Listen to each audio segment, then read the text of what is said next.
Hello friends, मैं अंकित आप सभी साथियों का हार्दिक स्वागत करता हूं एम गुरुकुल यूट्यूब चैनल पर।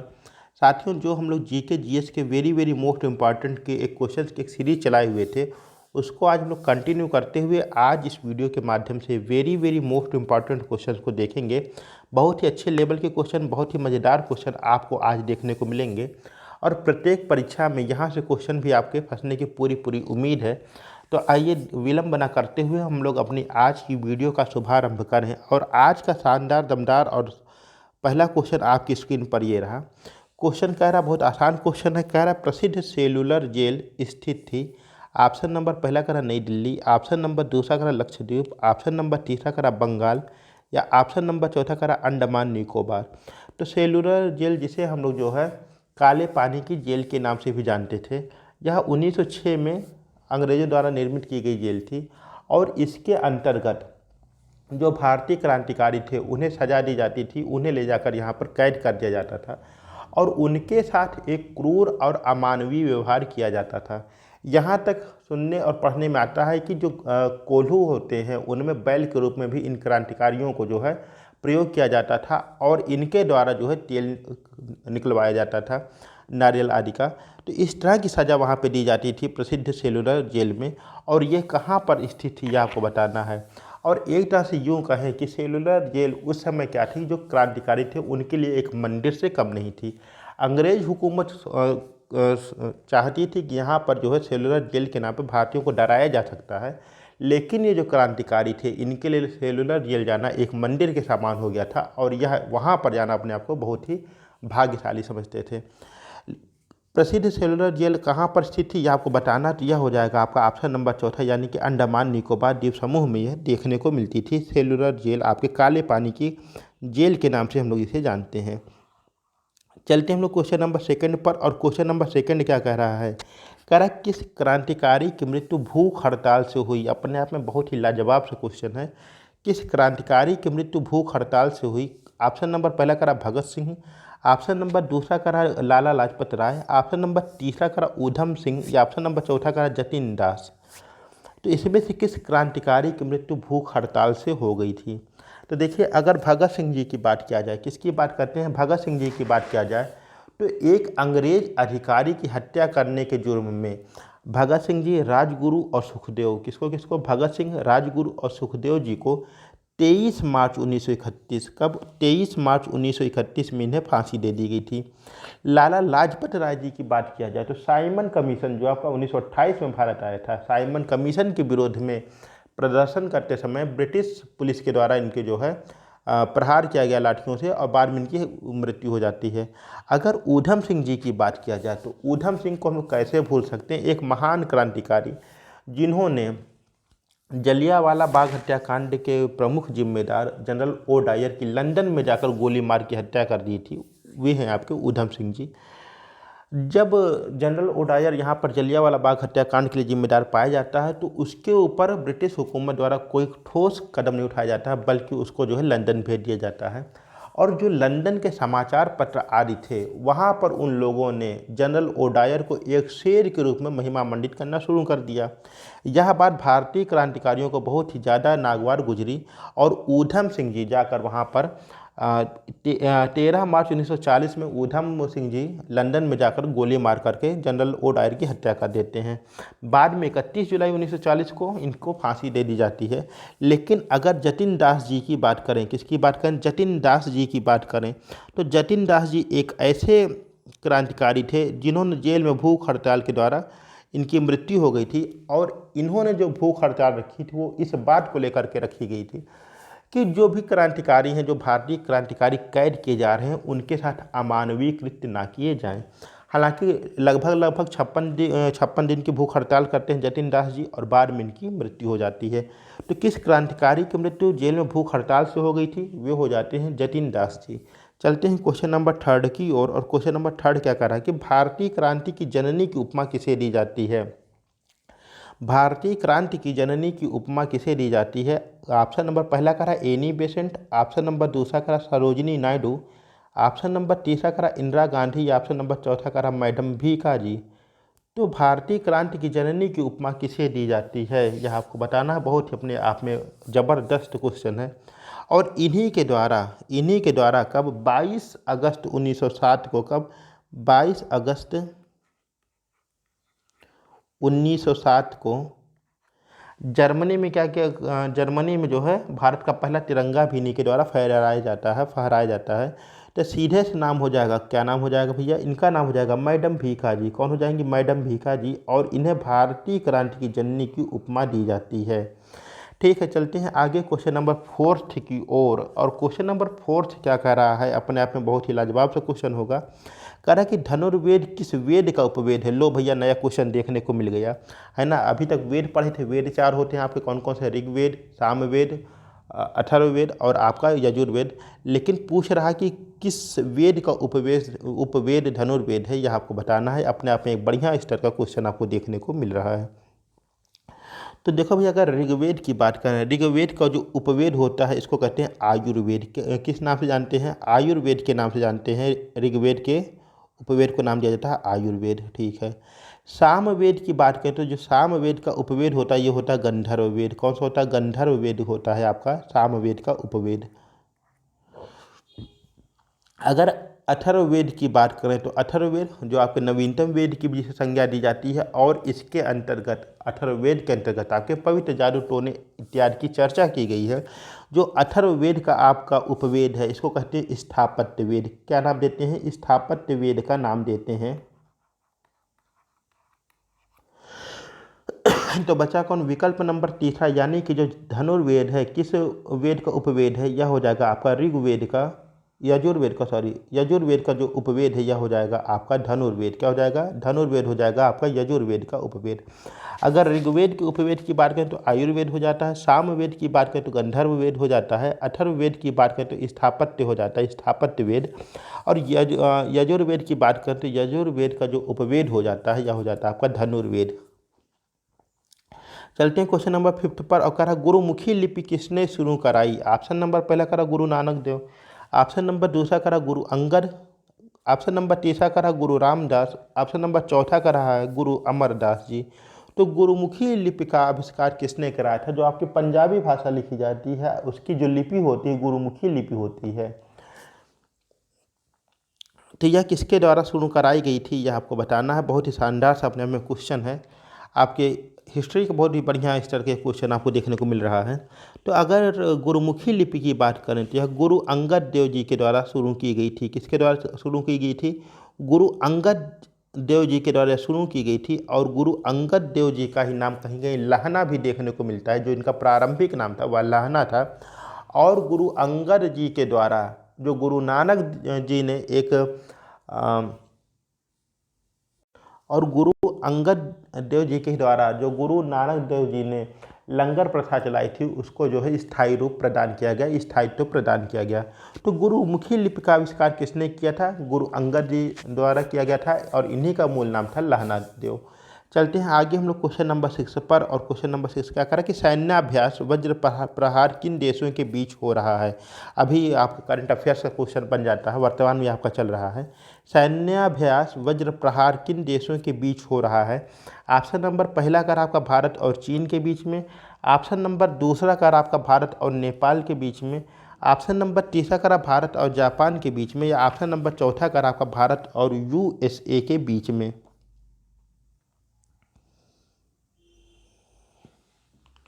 तो देखिए, अगर इसमें बात करें जो विकल्प हैं उनकी हम चर्चा करें तो क्या हो जाएगा, भारत और चीन के बीच में जो आपका सैन्याभ्यास होता है इसको कहते हैं हैंड इन हैंड। कौन सा होता है, प्रमुख रूप से आपका होता है hand in hand. Hand in hand exercise किसके बीच में होती है, भारत और चाइना के बीच में होती है। भारत और नेपाल की अगर बात किया जाए तो भारत और नेपाल के बीच में होता है आपका सूर्य किरण। कौन सा होता है, सूर्य किरण होता है। भारत और जापान के बीच की अगर बात किया जाए तो भारत और जापान के बीच में जो मुख्य रूप से होता है वह होता है आपका धर्म गार्जियन। कौन सा होता है भैया, धर्म गार्जियन होता है, धर्म गार्जियन। जबकि अगर बात किया जाए भारत और यूएसए के बीच में तो ये होता है आपका कौन सा वज्र प्रहार, कौन सा होता है वज्र प्रहार, प्रहार आपका होता है भारत और यूएसए के बीच में। यानी विकल्प नंबर चौथा हमारा यहाँ पे सही हो जाएगा, ऑप्शन नंबर चौथा हमारा यहाँ पे करेक्ट हो जाएगा। भारत और यूएसए के बीच में वर्तमान में आपका वज्र प्रहार चल रहा है। ये आपका 15वां संस्करण चल रहा है वज्र प्रहार का। और अगर बात किया जाए कि इसका टाइम पीरियड क्या रहने वाला है, तो आपका 2 नवंबर से शुरू हो चुका है और यह आपका 22 नवंबर तक चलेगा। अमेरिका के इडाहो में यह आपको देखने को मिल रहा है इस समय। तो चलते हम लोग क्वेश्चन नंबर 7 पे अपने, और क्वेश्चन नंबर 7 क्या कह रहा है कि वर्ष 2023 में वज्र प्रहार का आयोजन कहाँ हुआ था। ऑप्शन नंबर पहला कह रहा है राजस्थान, ऑप्शन नंबर दूसरा कह रहा केरल, ऑप्शन नंबर तीसरा कह रहा जम्मू कश्मीर, या ऑप्शन नंबर चौथा कह रहा मेघालय। तो देखिए वर्तमान में यानी कि 2024 में जो वज्र प्रहार का आयोजन किया जा रहा है सैन्य अभ्यास का, यह आपका अमेरिका में जो है इडाहो में किया जा रहा है। लेकिन पूछ रहा 2023 में, यानी कि जो लास्ट ईयर था, ये जो वज्र प्रहार सैन्य अभ्यास था, यह कहाँ पर आयोजित किया गया था, इस सैन्य अभ्यास का आयोजन कहाँ पर किया गया था। तो संयोग की बात है कि वह आपके भारत के अंतर्गत किया गया था, लेकिन भारत के अंतर्गत किस राज्य में किया गया था यह आपको बताना है। तो इसका जो सही जवाब बनने वाला है कि वज्र प्रहार 2023 का जो आयोजन किया गया था, जो आपके भारत और यूएसए के बीच में होता है वज्र प्रहार, इसका आयोजन जो किया गया था यह 2023 के अंतर्गत आपका उमरोई मेघालय में किया गया था। कहाँ क्या किया गया था, उमरोई मेघालय में किया गया था। तो ऑप्शन नंबर चौथा यहाँ पे हमारा क्या हो जाएगा, करेक्ट आंसर बन जाएगा। उमरोई मेघालय के अंतर्गत वर्ष 2023 में वज्र प्रहार का आयोजन किया गया था। चलते हैं क्वेश्चन नंबर 8 पर, और क्वेश्चन नंबर 8 क्या कह रहा है कि पत्तियों के हरे होने का कारण है। ऑप्शन नंबर पहला करा क्लोरोफिल, ऑप्शन नंबर दूसरा करा कैरोटीन, ऑप्शन नंबर तीसरा करा केसिन, या ऑप्शन नंबर चौथा करा कैफीन। तो पत्तियों में जो हरा रंग होता है, जिसके कारण पत्तियां हमें हरी दिखाई देती हैं, वो क्या कहे, उनमें कौन सा तत्व होता है, किस तत्व की उपस्थिति के कारण पत्तियों का रंग हरा होता है। तो इसका जो सही जवाब बनने वाला यह हो जाएगा आपका विकल्प नंबर पहला, यानी कि क्लोरोफिल। कौन सा हो जाएगा, क्लोरोफिल। और क्लोरोफिल की उपस्थिति के कारण ही पत्तियों का रंग हमें हरा दिखाई देता है। कैरोटीन की बात किया जाए, केसिन की बात किया जाए, कैफीन की बात किया जाए, कैरोटीन आपकी गाजर में पाई जाती है, केसिन के कारण आपके दूध का रंग सफ़ेद होता है। और अगर कैफीन की बात किया जाए तो कैफीन आपके कॉफ़ी में पाई जाती है। चलते हम लोग क्वेश्चन नंबर 9 पर, और आज का अपना अगला क्वेश्चन क्या कह रहा है, कह रहा कि वायुयान उड़ाने की आदर्श दशा होती है।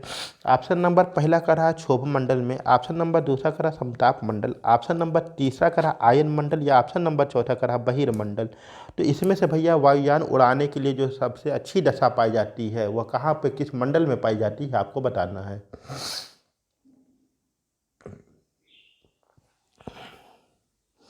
तो देखो अगर क्षोभ मंडल की बात करें तो क्षोभ मंडल में कौन सी घटनाएं घटती हैं, क्षोभ मंडल में आपकी आंधी और झंझावात आदि आते हैं, है ना। और अगर बात किया जाए समताप मंडल, यहाँ पर क्या होता है, मौसम कुछ हद तक, काफ़ी हद तक शांत होता है, और यह क्या होता है, यहाँ पर वायुयान उड़ाने के लिए उपयुक्त दशा पाई जाती है। तो जो आपके वायुयान उड़ते हैं वो कहाँ उड़ते हैं भैया, यह आपके समताप मंडल में उड़ते हैं।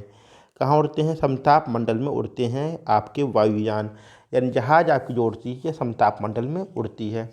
चलते हैं अगले क्वेश्चन पर, और क्वेश्चन नंबर 10 क्या कह रहा है कि निम्नलिखित में से कौन सी गैस वायुमंडल में नहीं पाई जाती। ऑप्शन नंबर पहला करा नाइट्रोजन, ऑप्शन नंबर दूसरा करा आर्गन, ऑप्शन नंबर तीसरा करा रेडान, या ऑप्शन नंबर चौथा करा मीथेन। तो कौन सी गैस वायुमंडल में नहीं पाई जाती है। देखो अगर वायुमंडल में बात किया जाए तो सर्वाधिक मात्रा में जो आपकी पाई जाती है ये नाइट्रोजन पाई जाती है, लगभग 78.08% आपकी पाई जाती है नाइट्रोजन, ठीक है। उसके बाद आपकी ऑक्सीजन पाई जाती है। उसके बाद अगर बात करें तो आपकी आर्गन पाई जाती है, 0.93% पाई जाती है आपकी आर्गन। और आपकी मीथेन गैस भी पाई जाती है आपके वायुमंडल में। और कौन सी नहीं पाई जाती है, तो याद रखिएगा भैया, ये जो रेडान गैस है यह आपकी वायुमंडल में नहीं पाई जाती है। यानी कि विकल्प नंबर तीसरा हमारा यहाँ पर सही जवाब बन जाएगा कि रेडान गैस आपके वायुमंडल में नहीं पाई जाती है। बाकी आपकी जो विकल्प दिए गए हैं अब गैसें पाई जाती हैं। चलते हैं अगले क्वेश्चन पर, और कह रहा कि मॉरिशस की राजधानी है। ऑप्शन नंबर पहला करा हरारे, ऑप्शन नंबर दूसरा करा पोर्ट लुइस, ऑप्शन नंबर तीसरा करा नियामी, या ऑप्शन नंबर चौथा करा अबूजा, ठीक। तो इसमें से बताना है कि मॉरिशस की राजधानी कौन सी है। तो अगर हरारे की बात करें, किसकी हरारे की बात करें, तो हरारे हो जाती है जिम्बाब्वे की राजधानी। किसकी हो जाती है? जिम्बाब्वे की राजधानी हो जाती है हरारे। नियामी की बात करें तो नियामी हो जाती है नाइजर की राजधानी। किसकी हो जाती है? नाइजर की राजधानी हो जाती है नियामी। और अबूजा, कौन? अबूजा किसकी हो जाती है? नाइजीरिया की। किसकी हो जाती है? नाइजीरिया की। नाइजीरिया की हो जाती है आपकी अबूजा। तो मॉरिशस की क्या हो जाएगी? मॉरिशस की हो जाएगी पोर्ट लुइस। क्या हो जाएगी? Port Louis. यानी कि ऑप्शन नंबर सेकंड हमारा क्या हो जाएगा? सही जवाब हो जाएगा। विकल्प नंबर दूसरा हमारा यहाँ पर सही जवाब बनता हुआ कि मॉरिशस की राजधानी जो होती है भैया वो हो जाती है आपकी पोर्ट लुइस। क्या हो जाती है? पोर्ट लुइस हो जाती है। चलते हैं क्वेश्चन नंबर 12 पर। और क्वेश्चन नंबर 12 क्या करा कि ब्रह्मा का मंदिर कहाँ पर स्थित है? ऑप्शन नंबर पहला करा वाराणसी, ऑप्शन नंबर दूसरा करा राजस्थान, ऑप्शन नंबर तीसरा करा जम्मू कश्मीर, या ऑप्शन नंबर चौथा करा मध्य प्रदेश। तो ब्रह्मा जी का मंदिर आपको कहाँ पर देखने को मिलता है? और एक बहुत ही इंटरेस्टिंग फैक्ट इसके बारे में कि पूरे भारत में एक ही जगह आपके ब्रह्मा जी का मंदिर देखने को मिलेगा। और वह कहाँ पर देखने को मिलता है अब ये आपको बताना है।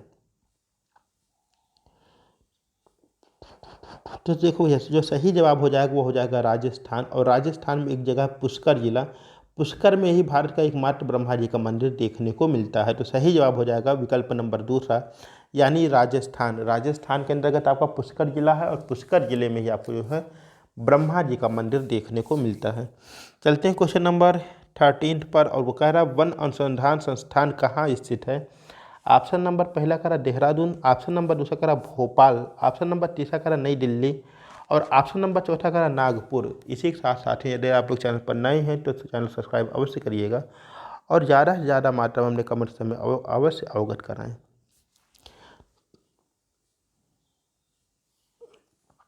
तो वन अनुसंधान संस्थान आपका जो है देहरादून में देखने को मिलता है, यानी विकल्प नंबर पहला, ऑप्शन नंबर पहला हमारा यहाँ पे करेक्ट आंसर बन जाएगा। और इसकी स्थापना की जाती है 1906 में। कब की जाती है? 1906 में की जाती है।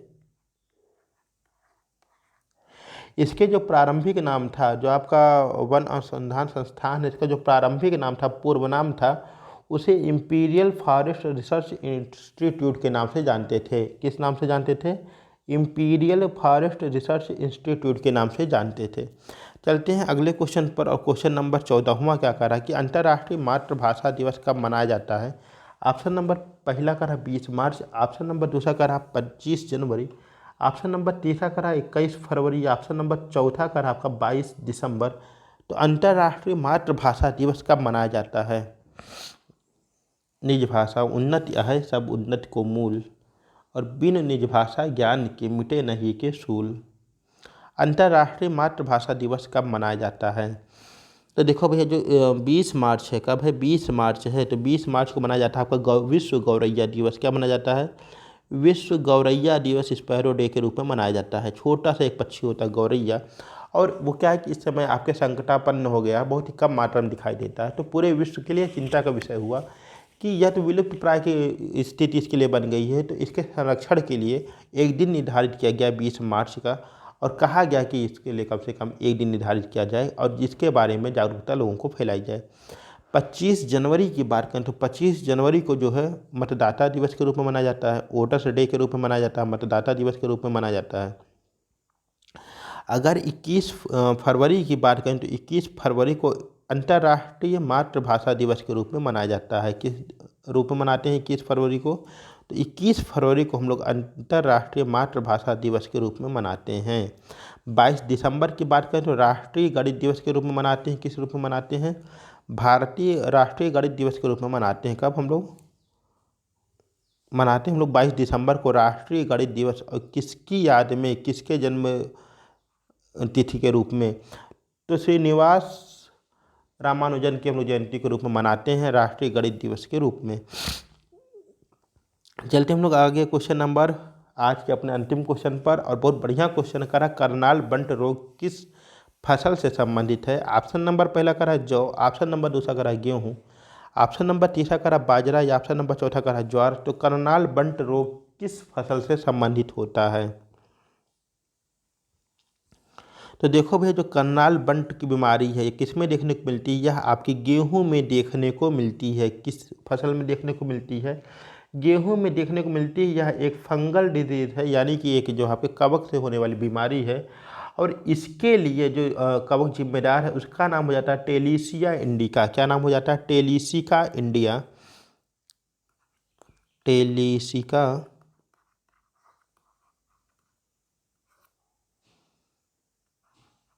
इंडिका।